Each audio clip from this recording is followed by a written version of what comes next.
a gente estava falando quais eram as contradições de determinadas fases de escrita dela, né? Dessa fase do diário, da fase da memória, com uma fase posterior.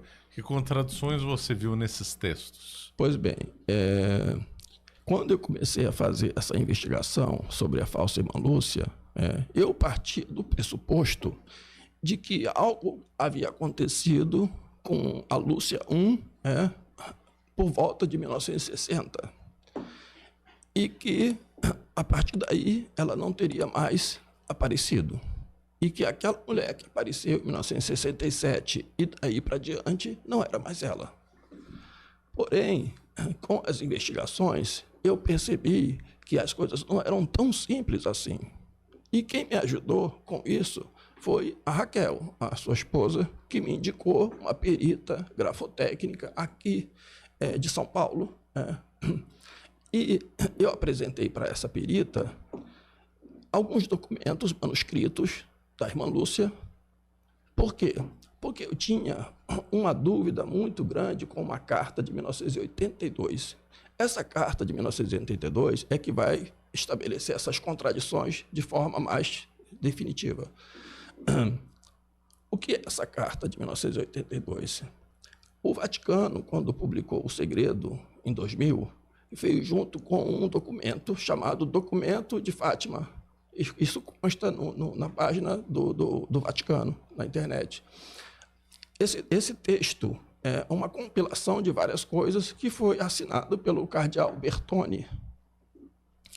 Pois bem, nesse texto existem toda a história de Fátima, contada ali resumidamente, a primeira parte do segredo, a segunda parte, a terceira parte. Agora, ele apresenta nesse documento essa carta da irmã Lúcia de 1982. É um documento manuscrito que tem algumas coisas que são, no mínimo, bizarras. É uma carta de 4 parágrafos que foi escrita com letra de forma. Então, veja, a irmã Lúcia, os manuscritos da irmã Lúcia sempre foram com letra cursiva. Não há uma carta da irmã Lúcia com letra de forma. Por isso, eu desconfiei desse documento. Agora, veja, existem documentos manuscritos da irmã Lúcia em que ela utiliza a letra de forma. Não é algo absurdo. O que não tem é uma carta específica dela com letra de forma. Então, apresentei para a perita alguns documentos dela em que ela mistura letra cursiva com letra de forma. E a perícia grafotécnica deu positivo para essa carta de 1982. Então, essa carta de 1982, ela não é uma fraude. A data também não. Não tem a data. Essa carta não tem a data. E por que é 1982? Porque isso é o que está dizendo o documento que foi publicado pelo cardeal Bertone. O cardeal Bertone é que atribui uma data para essa carta. Na carta não tem a data. Então ela pode ser antes, a carta. O problema é que essa carta foi entregue pela Lúcia II ao Papa João Paulo II. Porque quando João Paulo II sofreu o atentado em 13 de maio de 1981, ele manifestou o desejo de ir a Fátima conhecer a irmã Lúcia. E nessa ocasião, em 1982, foi que a irmã Lúcia II entrega essa carta. Só que essa carta nunca foi publicada. Ela só foi publicada em 2000, e é uma carta de 4 parágrafos escrita com letra de forma. E nessa carta, aí sim, a ênfase da irmã Lúcia, como chave de interpretação para o terceiro segredo, é a segunda parte do segredo. Ou seja, o terceiro segredo se resume ao quê? Se resume à ameaça comunista, o comunismo ateu, a perseguição que esse comunismo ateu faz. Então, veja que tudo isso se encaixa dentro da agenda do Papa João Paulo II. E é por essa razão que e a partir de 1981, quando ele sofre o atentado, é que já se começa a pensar em revelar o terceiro segredo de Fátima, dando uma interpretação ao Papa João Paulo II como Papa de Fátima. E essa carta de 1982 é a chave para isso.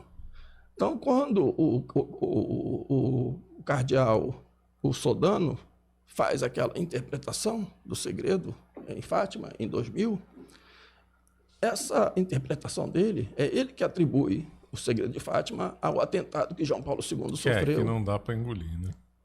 Que é uma forçação. Total, completa. É uma forçação de barra. Mas que, veja, isso já estava na carta de 82 da irmã Lúcia. E, por outro lado, Marcelo, é uma carta autêntica. Isso foi a perícia deu como autêntica essa carta. Assim como deu como autêntico também o texto do terceiro segredo escrito pela irmã Lúcia. Também é autêntico. Então, veja, aí a minha pesquisa, ela se deparou com um problema. Porque, então, se houve uma falsa irmã Lúcia, a verdadeira esteve viva. Até 1982, pelo menos. Não há possibilidade desse documento ter sido escrito antes, a datação aí que foi Pois então, adulterada? há essa possibilidade até que a gente tenha acesso ao manuscrito completo. Agora, por outro lado, nessa análise grafotécnica, eu submeti um outro documento, que foi uma carta que a irmã Lúcia escreveu ao padre Pascoal. O padre Pascoal era um padre salesiano que foi muito amigo da irmã Lúcia, quando ela esteve em Vila Nova de Gaia, que fica ali perto do Porto. Ali tem um colégio chamado Sardão. Ela ficou um tempo nesse colégio ali do Sardão. Em que época? Isso foi no início da década de 40. Ela esteve lá. Aliás, eu acho que é posterior a isso. Posterior a ela escreve o terceiro segredo em 1944. Eu acho que é depois disso que ela vai para o Sardão. Né? E nessa ocasião ela teve contato com esse padre Humberto Pascoal, com quem ela vai trocar várias correspondências ao longo da vida. Então, veja, nós temos uma carta dela de 1980. Essa tem data. E essa data seria real? Essa é manuscrita, a letra é dela, a assinatura é dela. E a data também não é possibilidade de ter sido adulterada. Essa carta foi publicada pelo Observatório Romano, se não me engano, em 1981 para 82, que essa carta foi publicada. Então, eu submeti essa carta para a perita. Pois bem, aí nós temos uma prova de vida de que a irmã Lúcia estava viva, em 1980, pelo menos. Mas aí fica estranho, né? Ela não denunciou uma impostora. Isso é algo que a gente não tem como saber, né? Não tem como saber exatamente, porque a pesquisa vai se deparar com vários problemas, né? Veja que nessa carta ao padre Humberto Pascoal, ela diz o seguinte: aquela consagração que foi pedida para ser feita, porque, veja, em 1942, o Papa Pio XII faz uma consagração do mundo ao Imaculado Coração de Maria. Quando a irmã Lúcia escreveu ao Papa Pio XII para fazer essa consagração, ela escreveu por influência do bispo confessor dela, que era o bispo de Bursa. E o bispo de Bursa disse para ela não pedir a consagração da Rússia, mas sim do mundo todo. Então ela escreve meio que a contragosto essa carta, pedindo ao Papa Pio XII a consagração do mundo, e de fato o Papa Pio XII vai fazer. Mas sem prejuízo da original, da Rússia só. Sim, só que ela então diz houve dois pedidos de consagração, sim, um mundial e um para a Rússia. Exatamente. Esse mundial foi feito pelo Papa Pio XII, mas nessa carta que ela escreve ao padre Humberto Pascoal, ela diz que era necessário fazer menção explícita à Rússia. Ainda que ele fizesse a consagração do mundo, era necessário fazer uma menção explícita à Rússia. O que vai acontecer depois é que a irmã Lúcia, ela vai dizer, na entrevista de 1992 e 1993, que nunca foi necessário fazer uma menção explícita à Rússia. Então, ela contradiz teve uma contradição. O que está dizendo na carta de 1980. Entende? Então, essas contradições é que vão levar à suspeita de que havia uma outra irmã Lúcia. Agora, essa ideia de que havia uma outra irmã Lúcia, ela vai se tornar mais forte pelas diferenças fisionômicas entre uma e outra. E aqui é o dado que é muito interessante, Marcelo, é que a gente não vê isso em outra pessoa pública, uma pessoa se transformar tão completamente assim, entende? Mas ela ficou mais velha, ela ganhou peso, ela trocou os dentes, botou uma prótese dentária e tudo, né? Mas isso não explica.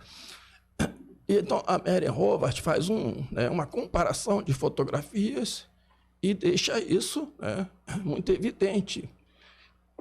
Depois, o Dr. Roinovski vai criar uma organização chamada Sister Lucy Truth, sem fins lucrativos, e vai contratar peritos para analisar essas fotografias. E esses laudos vão dando como a figura 1 não é a figura 2. E são duas mulheres diferentes.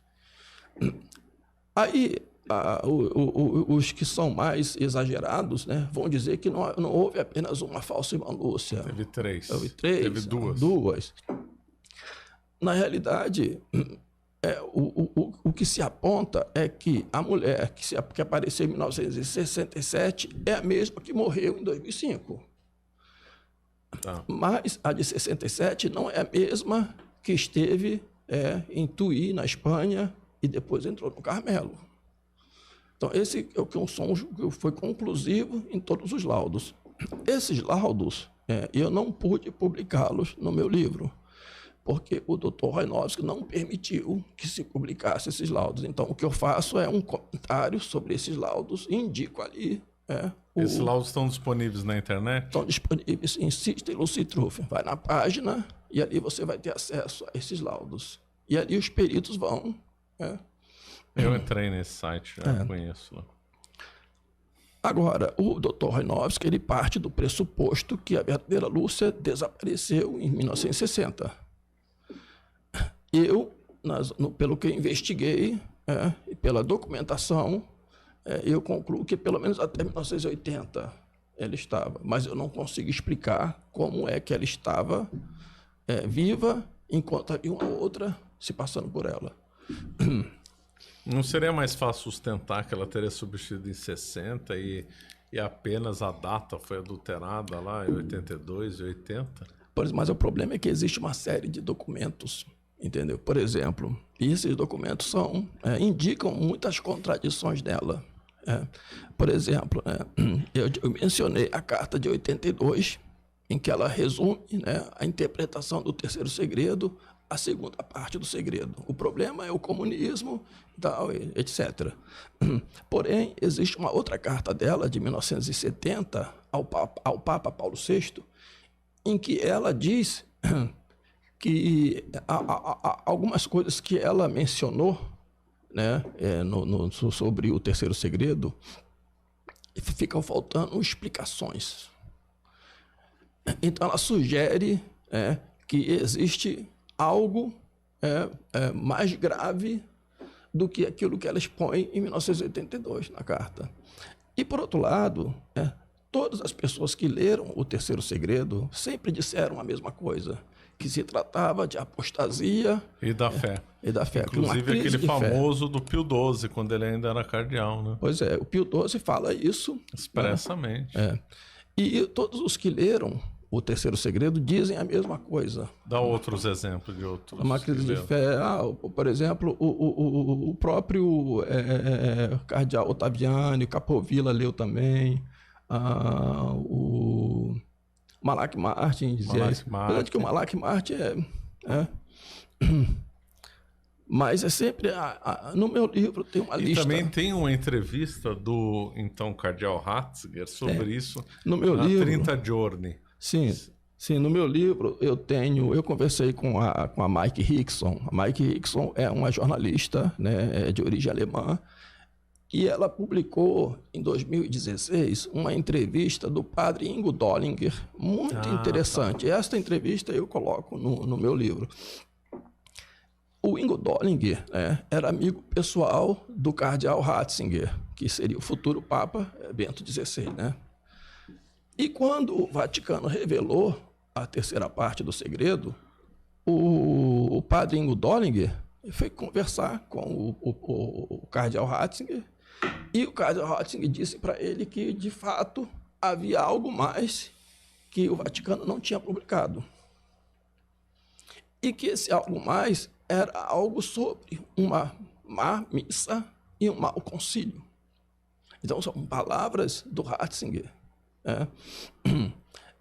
A Mike Hickson publicou essa entrevista com o padre Ingo Dollinger, e nessa ocasião da entrevista, o Bento XVI era o Papa Emérito, e o Vaticano comunicou um desmentido oficial dessa conversa do padre Dollinger com o Ratzinger.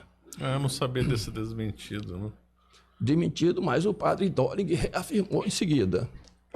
E, por outro lado, o próprio Ratzinger, como Bento XVI, ele vai a Fátima em 2010, e ali ele disse que a missão profética de Fátima não se cumpriu ainda. Ele contradiz aquilo que o Vaticano tinha dito em 2000, porque, segundo o Vaticano, o segredo de Fátima era do passado, era algo ligado ao passado. E ponto final, e ponto final, e morreu a história. E, no entanto, o próprio Bento XVI, ele vai dizer que não. E depois ele vai dizer mais. Ele vai dizer que duas coisas ele se arrependia. A primeira delas era com relação a Dom Lefebvre. Ele é a segunda do segredo. A segunda com relação ao segredo de Fátima, que ele disse que empurraram a mão dele, forçaram a mão dele. Minha mão foi forçada. E depois ele vai dizer também que o Dom Lefebvre foi o maior teólogo do século XX. Onde também, ele disse isso? Isso está no meu livro, na entrevista com a Mike Hickson. Tá. Ele diz isso, essa declaração do Bento XVI, ele diz isso como Papa Bento XVI. Quando ele disse isso, ele era emérito? Era emérito, era bispo emérito, Isso não está registrado, foi uma fonte da Mike Hickson que passou para ela esse dado, que ouviu da boca dele essa declaração dele. Então, veja, o terceiro segredo de Fátima é sobre a apostasia. Agora, para a gente entender essa questão da apostasia, com relação ao que acontece com a igreja, a gente precisa entender uma coisa muito importante que está escrito no envelope que a irmã Lúcia escreveu, o terceiro segredo. Porque quando a Nossa Senhora diz para ela, escreve o que te mandam, não, porém, o que te é dado conhecido seu significado, ela diz o seguinte: encerra dentro de um envelope, lacra ou escreve por fora, para ser aberto em 1960 pelo Patriarca de Lisboa ou pelo Senhor Bispo de Leiria. Então ela dá uma data, 1960. Ora, lembre o seguinte, isso está escrito no Diário da Irmã Lúcia, que só foi publicado em 2013. Agora, a Lúcia II teve um encontro com o Bertone na década de 90, pouco antes do Vaticano publicar o terceiro segredo, e nesse colóquio com o Bertone, ela vai dizer que o segredo é aquilo mesmo, né? E já vai ser antecipada a ela a interpretação do segredo, e ela vai concordar com essa interpretação dada pelo Vaticano. E o padre Albertoni vai perguntar para ela, e sobre a data de 1960 que está escrito fora do envelope, de onde que veio isso? Ela vai dizer, veio da minha cabeça. Fui eu que intuí que aquela data era uma data boa e escrevi da minha própria cabeça. Ora, isso aí não tem sentido nenhum, né? Ora, no diário dela, está dizendo que foi Nossa Senhora que mandou escrever a data. Entrou numa forte contradição. Então, ela não conhecia o próprio diário dela. E, de fato, esse diário só seria revelado depois da morte dela, né? Então, aqui é uma forte contradição e uma outra forçação de barra para desviar o foco. Porque, veja, por que 1960 era importante que se revelasse o segredo nessa data, 1960? O que estava acontecendo nesse período? Então, a gente precisa voltar um pouquinho para entender o contexto em que se coloca essa mensagem de Fátima, esse fechamento da mensagem de Fátima para 1960. Você acaba de assistir um corte do Caravelas Podcast. Na tela está aparecendo o episódio completo e outro corte. Muito obrigado pela atenção.